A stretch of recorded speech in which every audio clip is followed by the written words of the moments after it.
septembre, l'Amérique semble figée dans la guerre contre le terrorisme. On pourrait croire que l'horizon diplomatique américain s'arrête dans les faubourgs de Bagdad ou de Kaboul. Mais pendant que l'on communie sur les vestiges du World Trade Center, le pays se prépare en secret à un nouveau conflit. Une guerre non déclarée, mais qui occupe la première place sur les rapports des agences de renseignement et de la Maison-Blanche. Avant Al-Qaïda, avant le bourbier irakien. La menace chinoise, la nouvelle guerre de l'Amérique.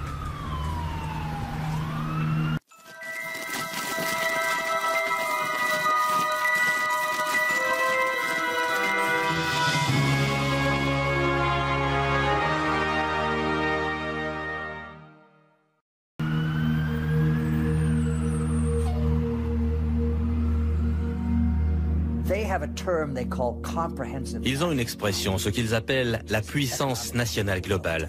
Ça couvre tous les aspects, économiques, politiques, militaires, culturels. Et ils disent, c'est l'essence même de la Chine. C'est le temps pour la Chine de se lever, l'époque de la Chine est arrivée, c'est le retour de la dynastie Tang. Nous sommes une grande puissance, nous sommes une puissance mondiale. Il joue l'ancienne stratégie de Sun Tzu, c'est-à-dire gagner le combat sans tirer une balle, ou plutôt gagner le combat sans perdre un seul homme. C'est la meilleure façon de gagner le combat. Et ils sont très imprégnés par ça, mais ils ont envie de se battre.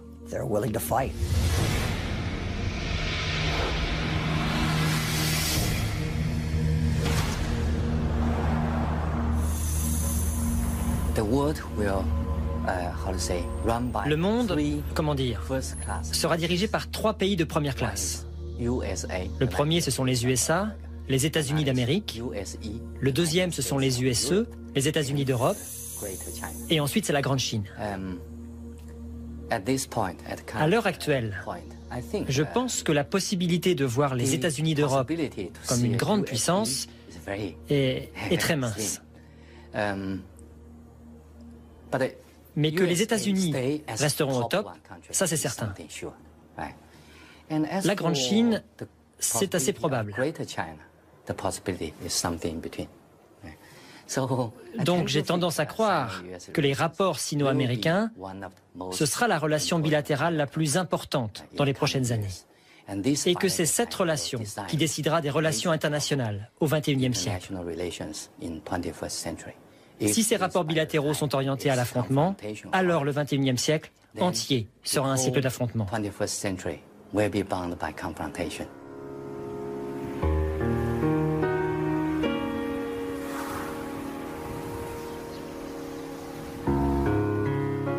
L'île de Kinmen, la véritable frontière entre les deux géants, le lieu ultime de leur face-à-face.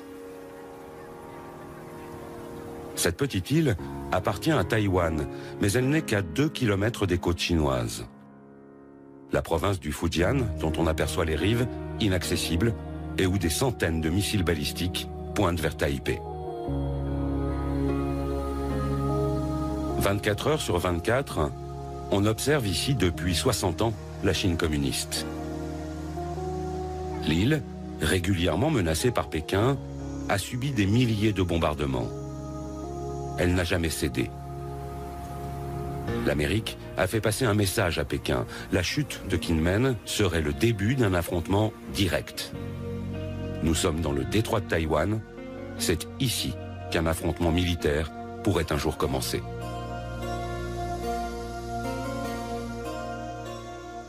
Taïwan est un de ces points chauds, tellement sensibles, un peu comme Jérusalem pour les Palestiniens et les Israéliens, ou comme le Kosovo pour les Albanais et les Serbes. Et pour la plupart des Chinois, Taïwan est une province chinoise de plein droit. C'est un territoire dont ils sont persuadés qu'il a été volé par le Japon au moment de la guerre de 1895 et dont les États-Unis ont empêché la réunification au début de la guerre froide à cause de leur opposition au communisme.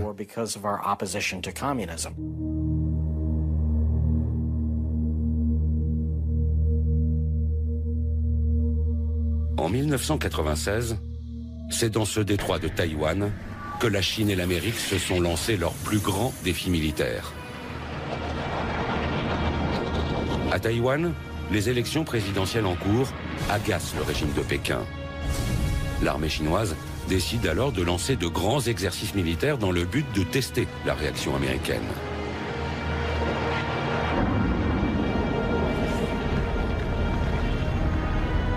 Après quelques jours de démonstration de force chinoise, Washington déploie 2 porte-avions. C'est le premier face-à-face entre les deux pays.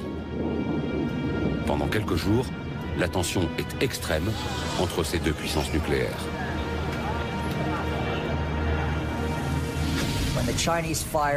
Les Chinois ont tiré des missiles balistiques à courte portée et à capacité nucléaire au nord et au sud des côtes de Taïwan. Ils ont effectué ce qu'on appelle un grand parcours au tir réel. Et le président Jiang Zemin était là. Ils utilisaient un langage très belliqueux. Et c'est là que nous avons envoyé un groupe de combat sur le littoral est. Et cette démonstration de force a réglé la question immédiatement. The matter quickly dissipated.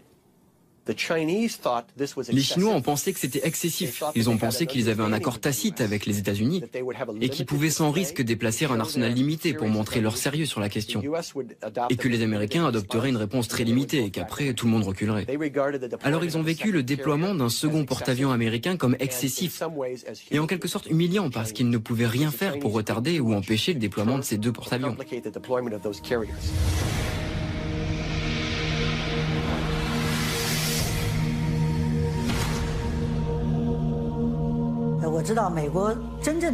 Je connais bien cette histoire et je peux vous dire que la réalité est assez éloignée de la propagande américaine.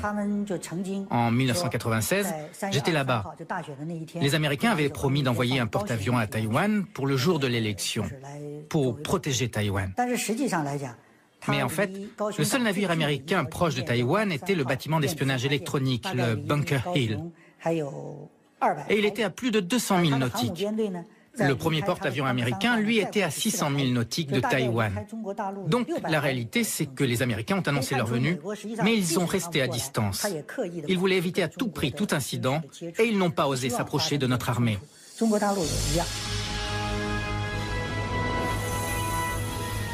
Même si les Américains n'ont pas pris beaucoup de risques, aux yeux du monde, ils ont réaffirmé un principe intangible de leur politique.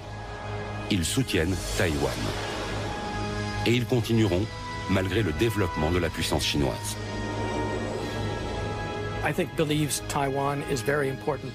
Je pense que les Américains croient que Taïwan est très important pour plusieurs raisons. Sans parler du fait qu'il s'agit de notre 8e plus grand partenaire commercial et de notre 6e plus grand marché pour les produits agricoles. C'est l'une des sources de semi-conducteurs de haute technologie. C'est très important pour l'Amérique. Même s'ils sont importés aux États-Unis via la Chine, ils sont fabriqués à Taïwan. Mais cela, bien sûr, n'est pas la seule raison. Je pense que la vraie raison, c'est que l'Amérique a une responsabilité envers Taïwan. C'est parce que Taïwan est une démocratie. C'est même la démocratie la plus vivante et la plus dynamique dans toute l'Asie de l'Est. Et c'est une démocratie qui est le fruit d'une pression du gouvernement américain. D'abord du Congrès, après 40 ans d'un régime très autoritaire venu du continent chinois.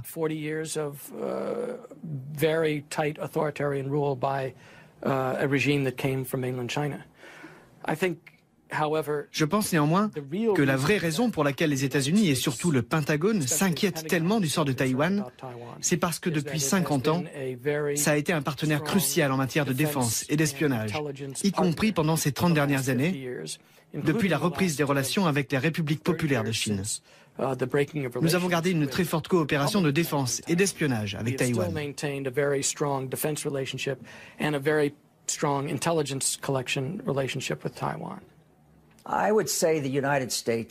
Je dirais que les États-Unis ont un engagement historique envers Taïwan. Ça remonte à la Deuxième Guerre mondiale. Nous étions là. Et on cherchait une puissante démocratie chinoise unifiée. Eh bien, on en a eu les 2/3. On a eu une Chine puissante et unifiée, mais pas démocratique. Maintenant, on appelle la Chine un partenaire responsable. Eh bien, nous en avons la moitié. Nous avons un partenaire, mais pas responsable. Les États-Unis ont une obligation légale et morale envers Taïwan. Nous ne pouvons pas rester sans rien faire et accepter une invasion par ce que nous considérons comme une puissance communiste autoritaire. C'est pas possible.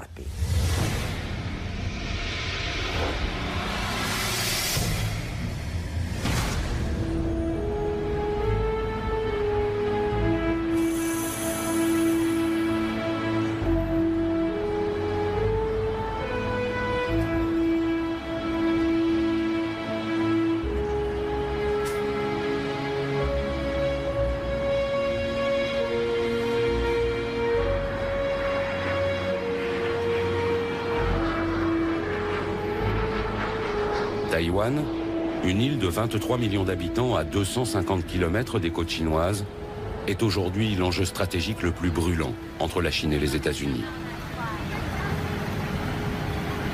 Taipei, la capitale, affiche sa réussite économique. C'est l'un des plus grands centres mondiaux de l'industrie électronique, une ville moderne, libre, jeune et toujours bruyante. En 1895, Taïwan a été envahi par le Japon. 50 ans plus tard, la défaite japonaise consommée, les traités de paix rendent le territoire à la Chine. Une Chine alors en proie à la guerre civile entre les communistes de Mao et les nationalistes de Chiang Kai-shek. Lorsque la bataille tourne à l'avantage de Mao, le général Chiang, aidé par les Américains, se réfugie à Taïwan avec ses soldats.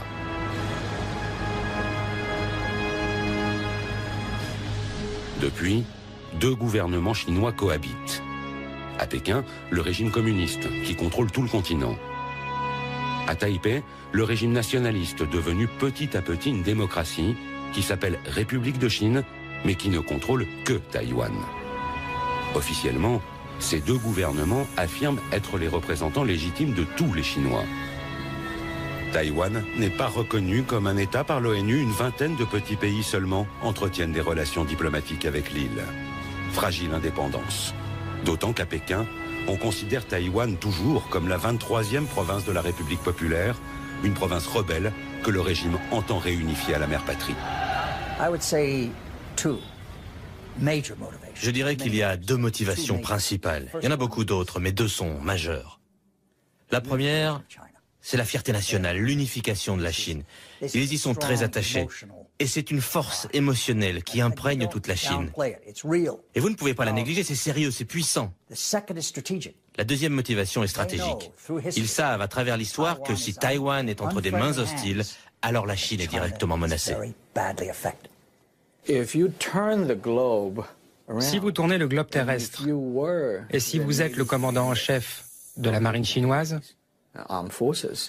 vous verrez que le seul moyen de protéger votre littoral, c'est d'étendre votre force de protection au-delà de votre territoire. Pourquoi ai-je besoin de faire cela? Parce que les centres économiques, financiers, intellectuels, industriels de la Chine sont tous aujourd'hui sur la bande côtière. Donc la mission de la marine est d'assurer que personne ne menace cette zone pour que l'on puisse continuer à prospérer. Pour sortir de là, vous avez une grosse pierre, juste là. Vous pouvez aller ailleurs, mais il y a un obstacle, une pierre qui bloque votre chemin, c'est Taïwan. Taïwan vit désormais au rythme des échéances électorales qui pourraient transformer son exécutif et des crises boursières qui mettent en danger son économie. Pékin a cependant compris que quel que soit le climat sur l'île nationaliste, surtout quand il est favorable à un rapprochement politique, il ne faut pas changer de stratégie. Imperturbable, le régime communiste continue donc d'un côté à offrir aux Taïwanais des conditions très privilégiées pour mener à bien leurs affaires sur le continent. De l'autre, il réitère régulièrement ses menaces militaires. Si les Taïwanais expriment trop librement un besoin d'indépendance, ils vont devoir se battre. Quels que soient les aléas, la position de Pékin ne varie donc pas d'un iota.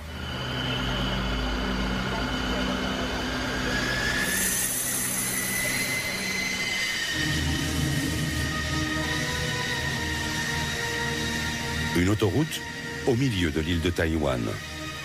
En quelques minutes, elle a été transformée en piste d'atterrissage. La population regarde l'exercice militaire, elle y est habituée. Les Mirage 2000 français ou des F-16 américains atterrissent et décollent dans un énorme vacarme.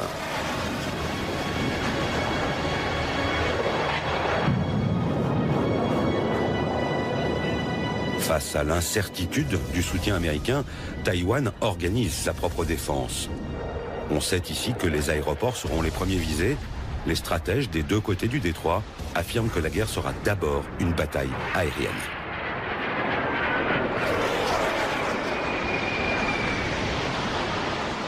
Je crois que tous les experts du monde savent que c'est très difficile de réussir un débarquement. On se souvient encore de celui en Normandie. Dans un détroit comme le nôtre, c'est dans l'air que se fait la différence. Et nous avons toujours cherché à garder un avantage dans l'espace aérien face à la Chine. Mais désormais, avec les missiles chinois, cet équilibre est remis en cause. Ils peuvent détruire nos aéroports. Et si nos aéroports sont détruits, nous perdons notre seul avantage face à la Chine, notre supériorité aérienne.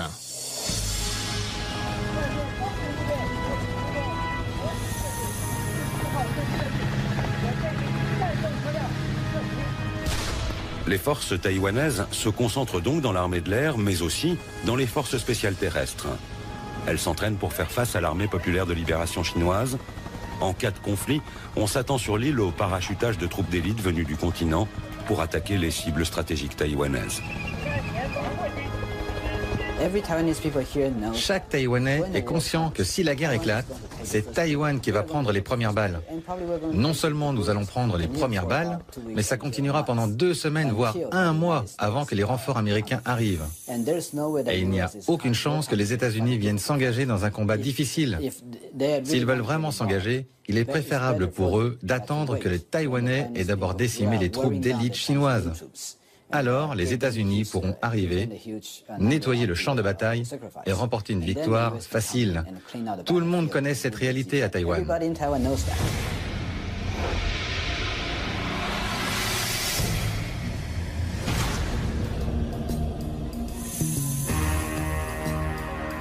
À Washington, on réfléchit tous les jours sur le scénario du prochain affrontement. On sait que la puissance militaire chinoise a considérablement progressé. Mais le Pentagone garde le mystère sur ses intentions en cas de nouvelle crise taïwanaise. Le soutien américain à Taïwan n'est pas automatique et il ne l'a jamais été. Les États-Unis ont toujours gardé la même politique ambiguë dans laquelle ni Pékin ni Taïwan ne peuvent savoir quelle sera la réponse américaine dans certaines circonstances.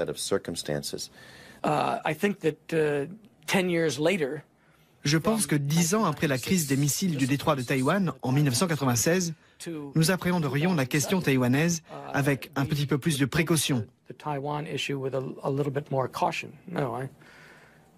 Non, en fait, avec beaucoup plus de précaution. Ce que cela veut dire, je pense que nous effectuerions probablement un pont aérien vers Taïwan et que nous enverrions un contingent militaire à Taïwan plutôt que de prendre le risque d'exposer à nouveau nos porte-avions.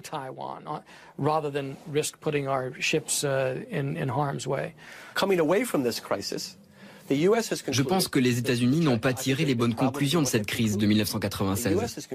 Les États-Unis ont pensé que les Chinois étaient en quelque sorte intimidés par le déploiement de forces américains et qu'ils en avaient conclu que les États-Unis étaient très déterminés à utiliser la force si nécessaire pour assurer la paix et la stabilité du détroit de Taïwan. En fait, je pense que les Chinois n'ont pas été intimidés du tout par nos porte-avions. Au contraire, ça les a renforcés dans leur volonté d'acquérir les moyens de ne plus être impressionnables à l'avenir.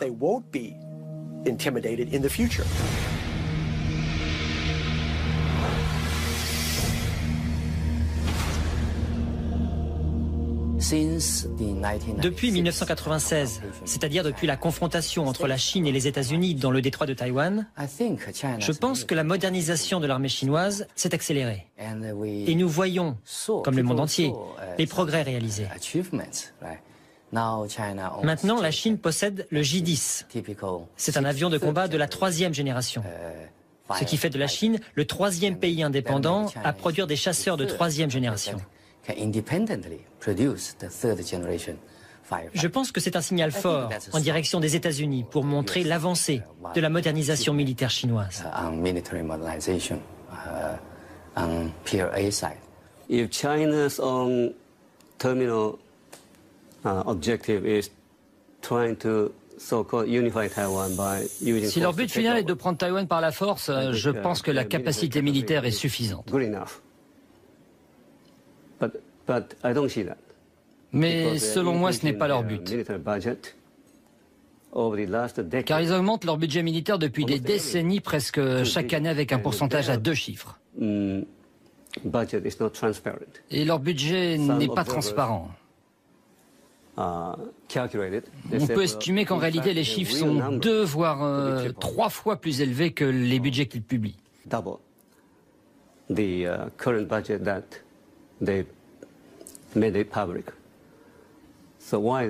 Alors pourquoi font-ils ça?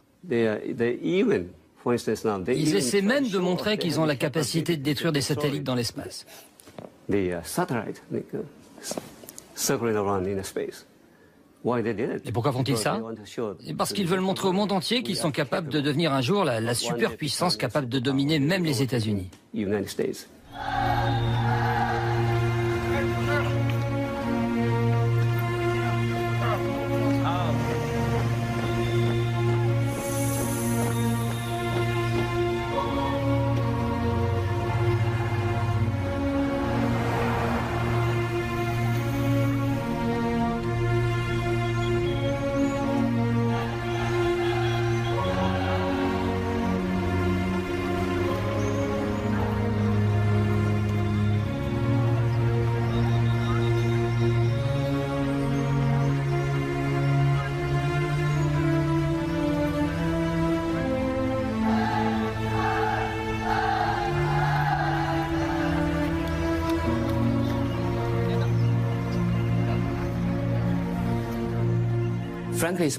Franchement, le statu quo, l'équilibre des puissances, est toujours aujourd'hui à l'avantage des États-Unis.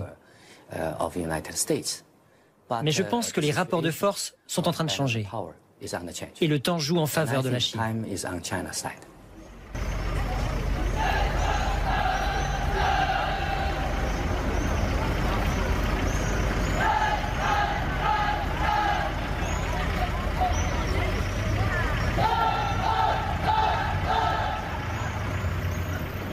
Depuis la crise de 1996, les États-Unis et la Chine ont eu souvent l'occasion de tester leur détermination respective. De petits conflits, parfois publics, parfois secrets, qu'il faut lire aujourd'hui comme les traces de la programmation de l'affrontement entre les deux puissances. Le 7 mai 1999, en pleine guerre du Kosovo, l'OTAN bombarde l'ambassade de Chine à Belgrade. 3 morts parmi les Chinois présents. Erreur militaire, affirme l'organisation, la CIA aurait fourni de mauvaises cartes. Provocation riposte les Chinois, qui organisent des manifestations de masse devant les missions diplomatiques américaines.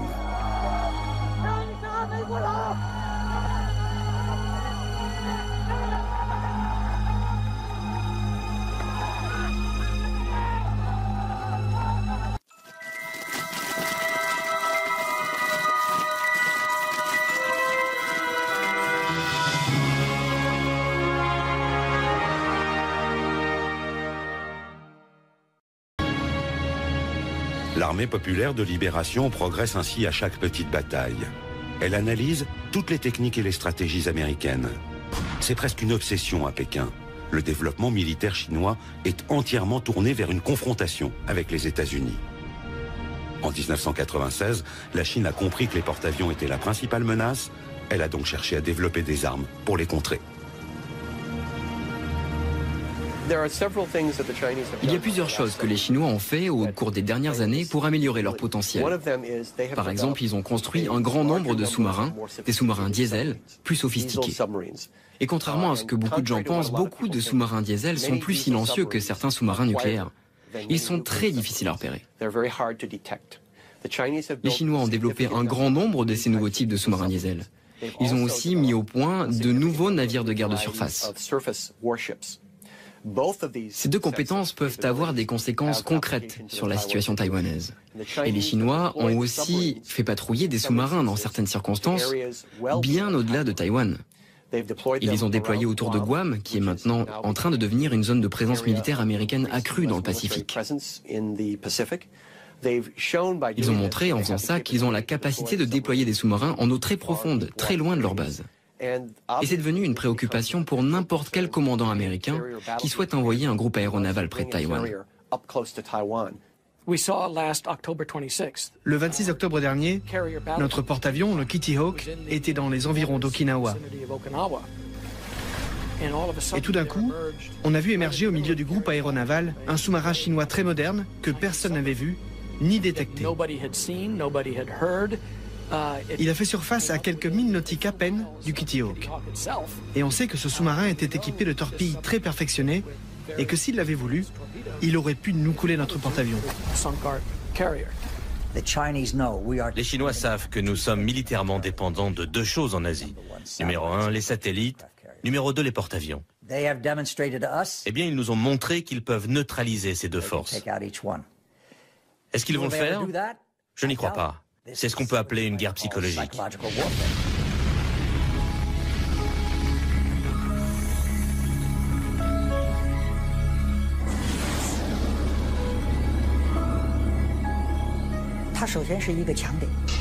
Les satellites, c'est un point fort américain. Mais si on regarde bien, ça peut être aussi un point faible. Avec ces satellites, les États-Unis peuvent déployer tout leur réseau de communication. Et c'est une faiblesse. Aujourd'hui, on a pu le vérifier lors des derniers conflits. L'armée américaine dépend trop de son électronique et des satellites. Cette dépendance aux satellites me fait penser à la légende grecque. Vous savez, le géant Achille qui était invincible, sauf si on atteignait son talon. Eh bien, les satellites, c'est un peu le talon d'Achille américain. Le 11 septembre 2006, l'armée populaire de libération envoie un missile détruire un de ses propres satellites. L'explosion spatiale est évidemment immédiatement détectée au Pentagone. Il y a un peu d'affolement à Washington. Personne n'avait prévu cette initiative chinoise. Les Chinois possèdent un programme anti-satellite depuis quelque temps maintenant. Il est tout d'abord conçu comme un élément de dissuasion envers les États-Unis et il est aussi destiné à compliquer les décisions américaines en cas de crise. Donc oui, je pense que le tir récent qui a mis hors service leur propre satellite était destiné à envoyer un signal aux États-Unis. À leur dire qu'ils ne sont pas prêts à rester tranquillement dans leur coin et à laisser les États-Unis conserver une influence prédominante. Ils vont essayer d'accroître leur force dans ce secteur, qui pèse lourd dans la balance, en menaçant ce qui est considéré comme un élément très sensible des outils de contrôle américains.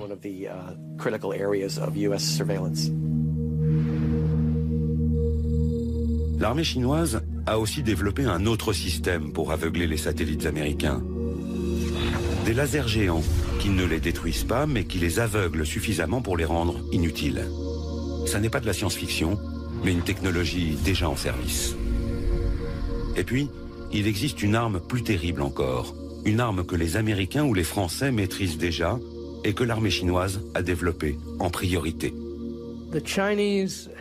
Les Chinois ont étudié très attentivement la dépendance américaine vis-à-vis du spectre électromagnétique. L'utilisation des communications et d'un réseau entre les satellites, les navires et le système de commandement sur le champ de bataille. Ils ont vu ce qui s'était passé pendant la première guerre du Golfe, ce qui s'était passé au Kosovo. Ils ont observé en Afghanistan et la deuxième guerre du Golfe. Et ils se sont rendus compte que nous sommes de plus en plus dépendants du spectre électromagnétique et de la qualité des communications. L'arme à impulsion électromagnétique, qui est créée en faisant exploser une arme nucléaire, grille généralement les transistors et empêche ce genre de communication. L'arme à impulsion électromagnétique déclenche à partir d'une explosion nucléaire une onde électromagnétique. Lorsque cette onde atteint des bateaux ou des avions, elle détruit instantanément tous les équipements électroniques embarqués. Personne ne meurt si on est suffisamment loin de l'explosion nucléaire. Mais les bâtiments de guerre américains, totalement dépendants de l'électronique, seraient immédiatement hors service. Le rapport du Pentagone décrit une arme qui utilise une explosion nucléaire pour générer une arme à impulsion électromagnétique, autrement dit EMP. J'ai demandé à des responsables du Pentagone pourquoi vous ne dites pas qu'ils ont généré leur EMP de façon conventionnelle. Et ils ont répondu, nous ne voulons pas qu'ils sachent que nous le savons. L'EMP, généré de façon conventionnelle, pose moins de problèmes et est plus utilisable ou plus pratique, car lorsque vous l'employez, il n'y a pas de retombées nucléaires. Il y aura moins de protestations internationales. Ils possèdent déjà cette arme.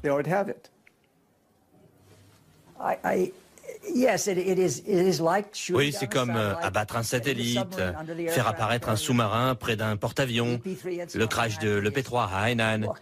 Ils nous disent, vous voyez, on parle de business là, vous devez faire attention à ce que l'on fait. Nous publions les hausses de notre budget militaire parce que l'on met en œuvre une défense forte contre vous.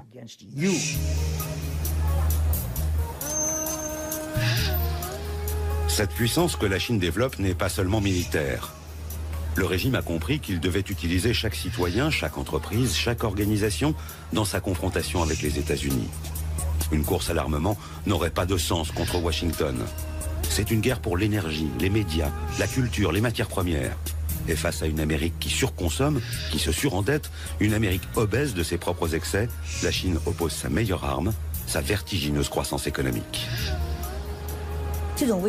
La nouvelle menace, ce n'est pas la menace militaire classique, l'affrontement direct d'un pays contre un autre.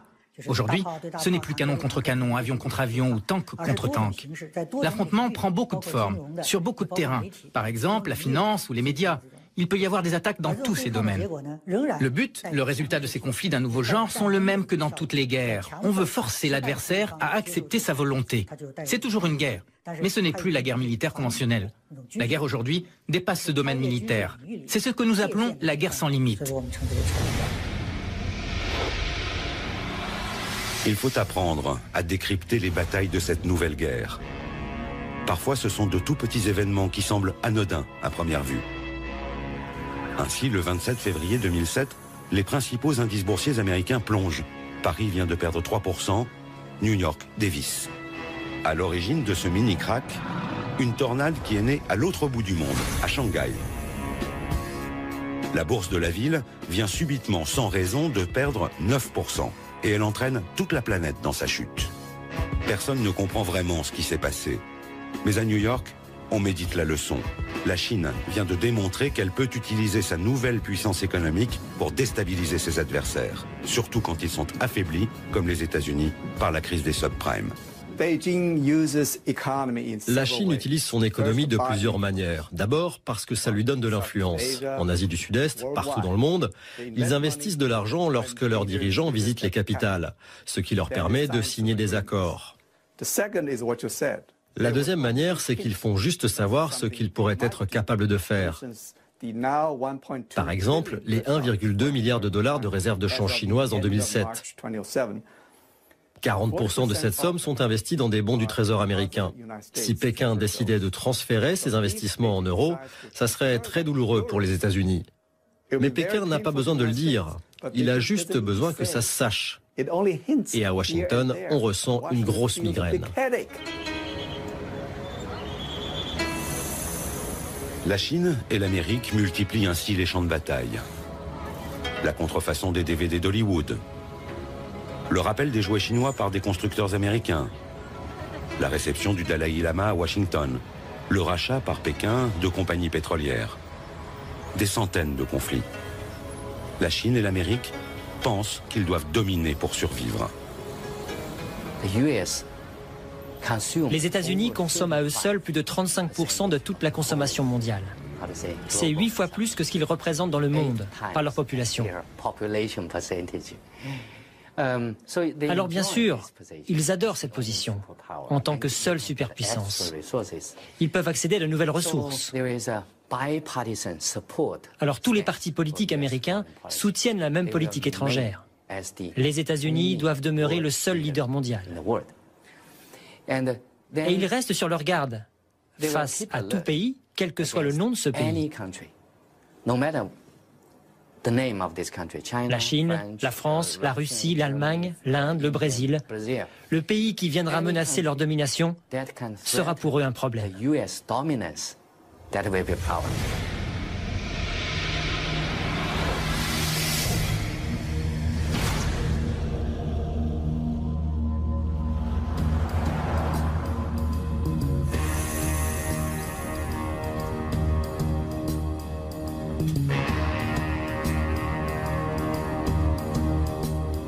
À Washington, la Chine est devenue la première préoccupation de toutes les administrations. La Chine est un concurrent économique, médiatique, technologique. L'hégémonie mondiale ne se mesure plus au nombre de têtes nucléaires.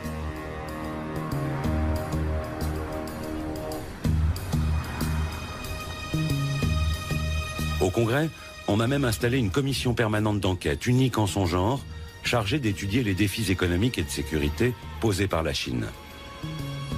L'URSS n'avait pas eu droit à autant d'attention du temps de la guerre froide.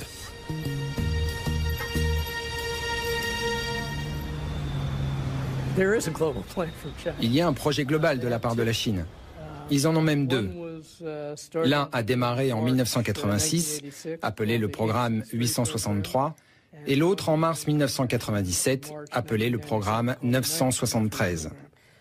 Le premier, le programme 863, appelé aussi Opération Torche, était conçu pour repérer et rapporter à la Chine des technologies à double usage. À la fois pour améliorer la technologie de base chinoise dans l'économie et l'industrie, et en même temps pour améliorer ses capacités militaires. C'est quelque chose de bien organisé, vous savez. Chaque industrie reçoit chaque année du gouvernement central une liste d'objectifs à atteindre et la main-d'œuvre pour y arriver. Donc oui, c'est organisé. Ce n'est pas parfait, mais c'est organisé. L'autre, le programme 973, est conçu, lui, pour améliorer leurs capacités de recherche fondamentale et d'innovation. Les gens aux États-Unis accordent trop d'attention à la Chine. Donc ils sont trop émotifs pour tout ce qui concerne la Chine. Alors cette émotivité entraîne de mauvaises interprétations. Ça n'aide pas à y voir clair. Je pense que la réalité, c'est que la puissance économique chinoise est encore loin devant, non, loin derrière celle des États-Unis, sans parler de sa puissance militaire.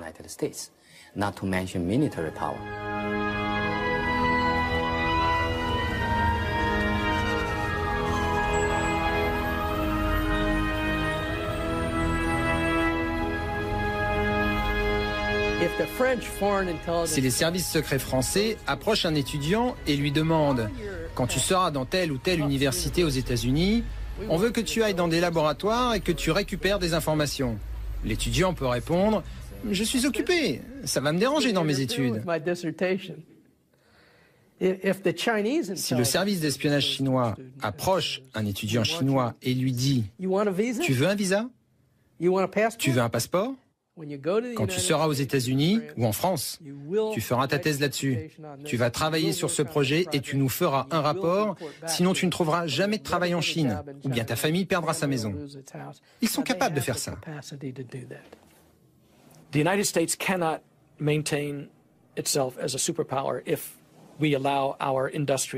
États-Unis ne peuvent pas se maintenir en tant que superpuissance si nous autorisons la délocalisation de notre production industrielle. Et c'est ce qui se passe aujourd'hui. C'est ce qui se passe dans beaucoup de nos industries essentielles. Et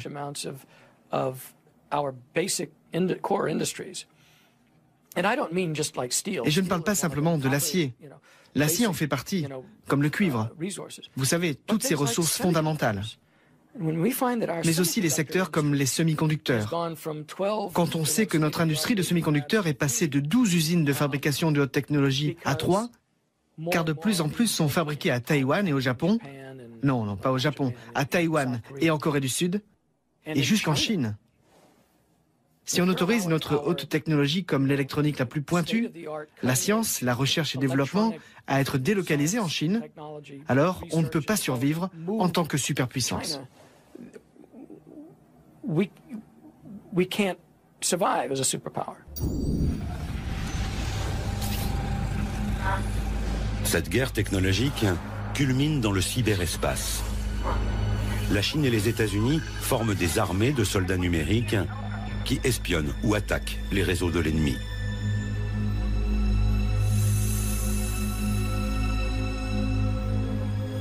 En mars 2006, le département d'État, le ministère des Affaires étrangères à Washington, décide d'acheter 16 000 ordinateurs de la marque chinoise Lenovo qui vient juste de racheter IBM. Une partie de ces ordinateurs sont destinés à des réseaux où circulent des informations secret défense. Larry Wurtzel et sa commission interviennent pour empêcher la livraison.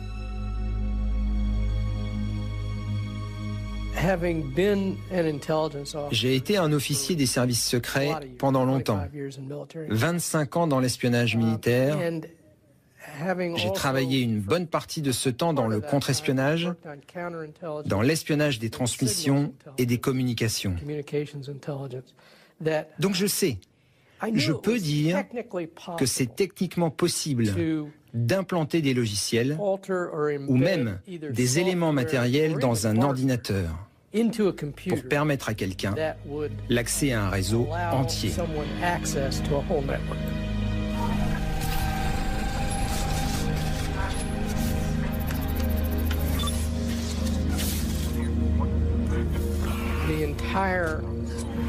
L'administration du contrôle des exportations, tout comme le ministère du Commerce, a été attaquée, mis hors d'usage, par ce qui s'est avéré être des pirates informatiques chinois. Le département d'État lui-même a perdu un service et tous ses ordinateurs à cause de ces mêmes pirates chinois. Le système informatique de l'Université de la Défense nationale a été éteint et l'Université de la Marine a dû elle aussi arrêter son système informatique. D'autres réseaux informatiques du gouvernement ont été attaqués. Le général Cartwright, le commandant du centre de stratégie, a récemment témoigné devant le Congrès à ce propos. Donc je savais tout ce qui se passait et je sais encore ce qui se passe. On l'a appris grâce à cette commission parce que nous avons accès aux informations confidentielles. Je peux juste dire que dans beaucoup de cas, les États-Unis savent que ces attaques viennent de la Chine et savent qu'elles viennent même d'organisations spécifiques en Chine. Mais je ne peux pas divulguer d'autres détails.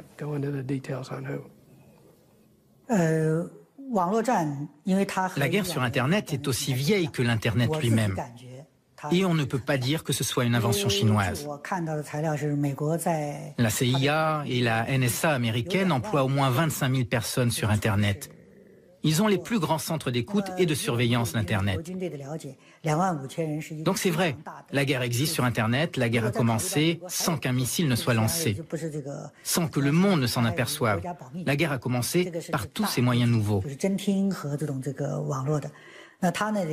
Beaucoup de technologies civiles ont aussi des applications militaires. C'est notamment le cas de toute l'industrie électronique ou de l'Internet. Ce sont de nouveaux champs de bataille de la guerre sans limite. Avec les médias, la finance, le commerce, tout cela est dans le champ de la guerre.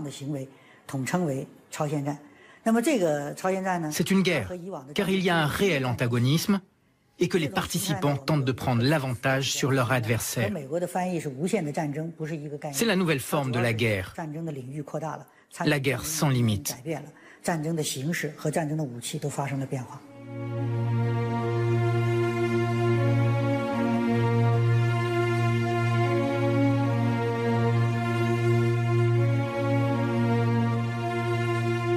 Cette guerre sans fin a déjà commencé.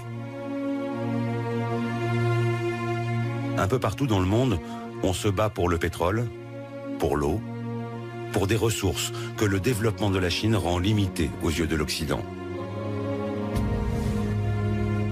L'Amérique utilise sa domination militaire pour asseoir sa puissance et garantir ses approvisionnements.